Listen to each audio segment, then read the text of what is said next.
We all know that Telugu states are seriously suffering due to rains since few weeks.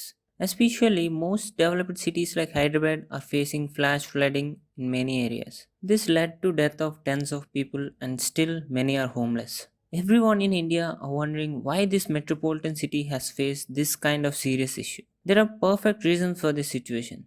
And the responsible persons are not only politicians but also some other individuals. Hey everyone, welcome to Frontliners and thanks for tuning to our channel. Today let's see the reasons behind the floods of Hyderabad. Without any further delay, let's get into business. In 1908, a big cloudburst has been occurred and led to flooding of Musi River. This claimed 15,000 lives and rendered 80,000 homeless. This led to a great immense. Sir Mokshagundam Vishwesvaraya, the great Indian engineer, had thought about the future of the people and conducted a complete study on Hyderabad. He suggested the measures to manage the impacts of floods on the city. That is how the two reservoirs, Usman Sagar and Himayat Sagar, came into existence as a flood control system. In year 2000 also, a similar kind of heavy rainfall occurred in Hyderabad, which is recorded as total of 469 millimeter rain, leading to one of the worst flood Hyderabad had ever seen. About 80 residential areas are underwater and heavy loss has been occurred.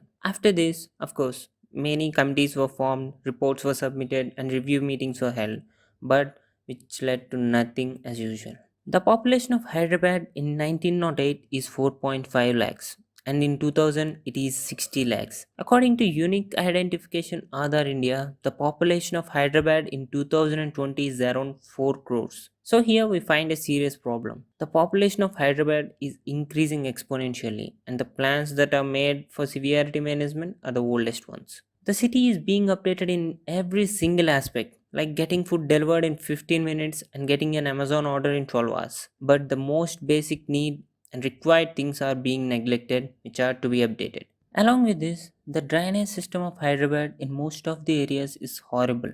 Yes, it is one of the best drainage system long back, but now it's not. If you can see the areas like Krishnanagar and Yusufguda, these areas will have a river flowing in the streets just for smaller rainfalls. This is not alone because of the rainwater. This flow includes the drainage waste overflown out of the manholes, which is not a simple thing to tolerate.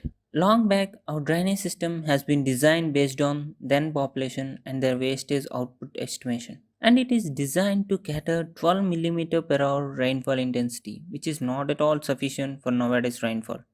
So, this is what to be updated and the required development activities should be done. Another point that is reason for this flooding is lakes. I mean, the lakes that are occupied in part of urbanization. About 20 years ago, the southern part of Hyderabad used to have lakes and tanks.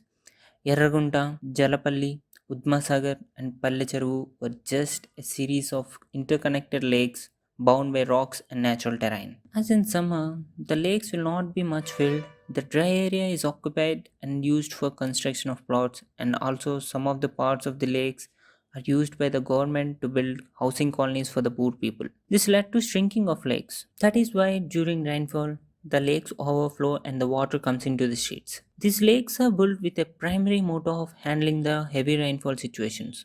But due to these reasons, it is not possible now. Even though there are some big lakes in the city, their capacity is being ruined due to failure of waste management. Every water body has holding capacity, but over the years, with all the industrial wastage and sewage being dumped into the lakes, the waste accumulated and has now affecting the holding capacity of the lakes vertically. So, the original full tank limit of our bodies does not hold good anymore. Off the record, the officials also admit that the FTL should be reduced to half since the rest is filled with slit. That's not all.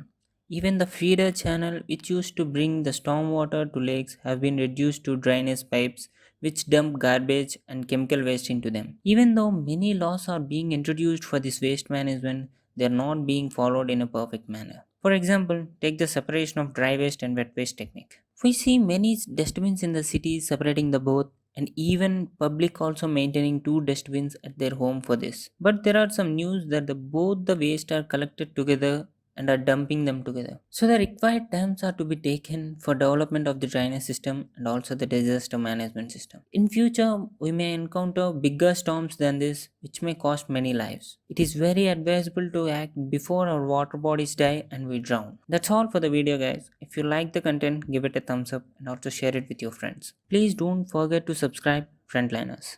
Jai Hind.